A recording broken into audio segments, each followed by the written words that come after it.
नमस्कार। चिंतन मनन की इस श्रृंखला में प्रस्तुत है आज का चिंतन। बुद्धिवादियों का एक वर्ग बहुत समय से यह कहता आया है कि सभी प्रकार की विपत्तियां आर्थिक कठिनाइयों के कारण उत्पन्न होती हैं। यदि आर्थिक सुविधा हो, संपन्नता बढ़े, तो फिर न तो किसी को पिछड़ा रहना पड़ेगा और न चोरी बेईमानी अपनानी पड़ेगी। इस वर्ग के लोग उत्पादन बढ़ाने और खर्च में किफ़ायत करने पर उतना जोर नहीं देते जितना सम वितरण पर देते हैं। उनका कहना है कि जिनके पास पैसा है उनसे लेकर सबको बांट दिया जाए तो अमीरी बढ़ जाएगी, सब लोग संपत्तिवान बन जाएंगे, फलतः अन्य समस्याओं के साथ नैतिक समस्याओं का भी समाधान हो जाएगा। इस वर्ग के लोग अपने को साम्यवादी कहते हैं। दूसरा वर्ग अशिक्षा को पिछड़ेपन का कारण बताता है। वह शिक्षा की वृद्धि के साथ साथ नैतिकता सहित राष्ट्रीय और अंतर्राष्ट्रीय समस्याओं के समाधान का स्वप्न देखता है। तीसरा वर्ग शासन पद्धति के संबंध में यह कहता है कि राज्य के हाथों में असीम शक्ति होती है। वह कठोर दंड व्यवस्था के सहारे अपराधी तत्वों को रोक सकता है। राष्ट्रीय संपत्ति का मनमाना उपयोग करके वह समृद्धि और प्रगति का द्वार खोल सकता है। कई व्यक्ति देशों वर्गों की संकीर्णता को पारस्परिक विग्रह का कारण मानते हैं और एकता के लिए इन सभी विभेदों को मिटाकर विश्व राज्य, विश्व धर्म, विश्व व्यापार का सृजन होने पर सुख शांति की कठिनाइयों को दूर होने की बात सोचते हैं। समाधान के उपयुक्त सुझावों में से सभी आंशिक रूप से सही हैं।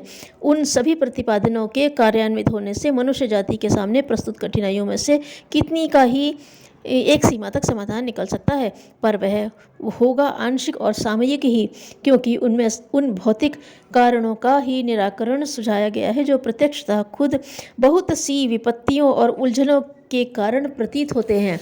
यह फुंसियों पर मरहम लगाने की तरह है। मोटी बुद्धि से फुंसी अपने आप ही अपना कष्ट कारण है, जबकि बात कुछ और ही होती है। रक्त विकार से फुंसियाँ उठती हैं। रक्त विकार के कारणों में पेट में जमी विषाक्तता बहुत बड़ा कारण होती है। यदि जुलाब करा दिया जाए, रक्त शोधक उपचार किए जाएं, तो फुंसियाँ अपने आप सूखने लगती हैं। तब बहिरंग उपचार से अथवा सामान्य मरहम से भी वे अच्छी हो जाती हैं।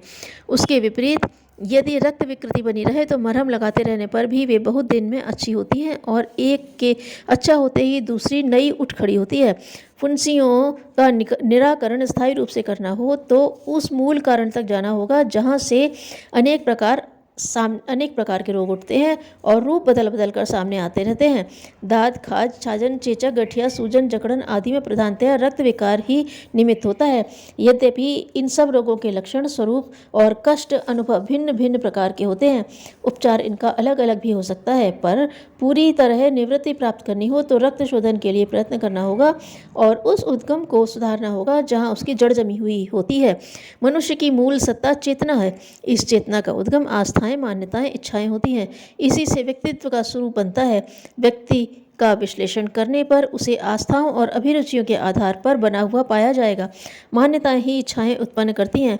इच्छा की पूर्ति का आदेश मस्तिष्क को मिलता है तो वह वफादार नौकर की तरह अभीष्ट वस्तु को या परिस्थिति प्राप्त करने के लिए ताना बाना बुनने लगता है। शरीर की हलचलें मस्तिष्क के निर्देश पर गतिशील होती हैं। मोटी दृष्टि से तो शरीर कृत्यों को ही देखा जा सकता है।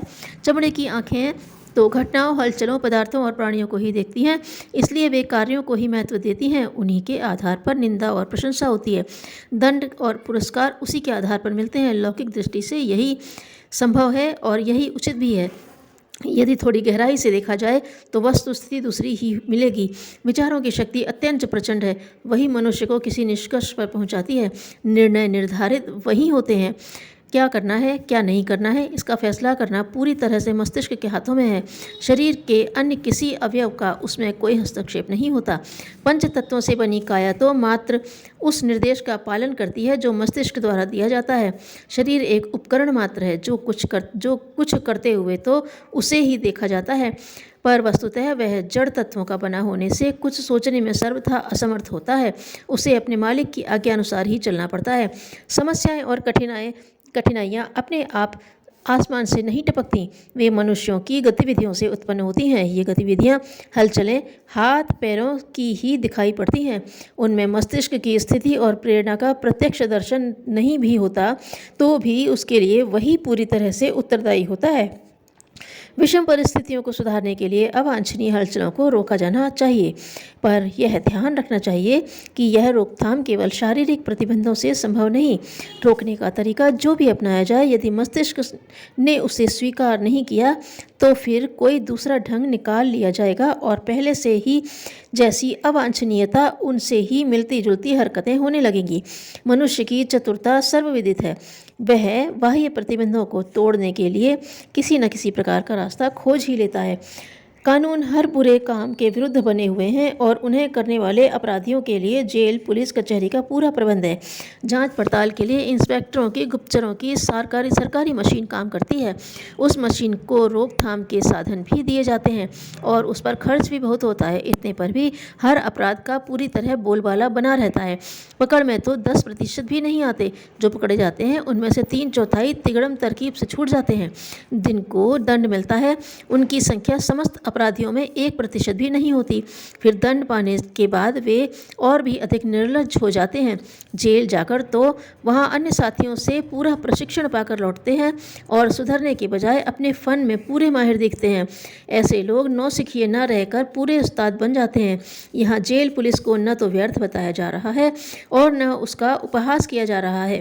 कहना इतना ही है कि संसार में असंख्य प्रकार की विपत्तियाँ उत्पन्न करने के लिए जो दुष्प्रवृत्तियाँ मूल कारण हैं, उन्हें मिटाने के लिए, हलचलें रोकने के लिए प्रतिबंधात्मक कार्यवाहियाँ पर्याप्त नहीं हैं। मुख्यतः मनुष्य का चिंतन परिमार्जित किया जाना चाहिए। दृष्टिकोण इस प्रकार बदला जाना चाहिए जिससे उसको निमित्तता के लाभ प्रत्यक्ष दृष्टिगोचर होने लगे। मनुष्य निजी विवेक के आधार पर इस निष्कर्ष पर पहुँचे कि उसका गौरव एवं लाभ नीतिमत्ता अपनाने में है। दुष्प्रवृत्तियों को अपनाने से जो दुष्परिणाम उसे भुगतना पड़ेंगे, उनका कल्पना चित्र यदि सही रूप में सामने हो तो फिर उसके फैसले नीति समर्थक होंगे। इस तरह स्वेच्छा से छोड़ी हुई दुष्प्रवृत्तियाँ ही छूटती हैं। इस तरह स्वेच्छा से छोड़ी हुई दुष्वृत्तियाँ ही छूटती हैं। धन्यवाद।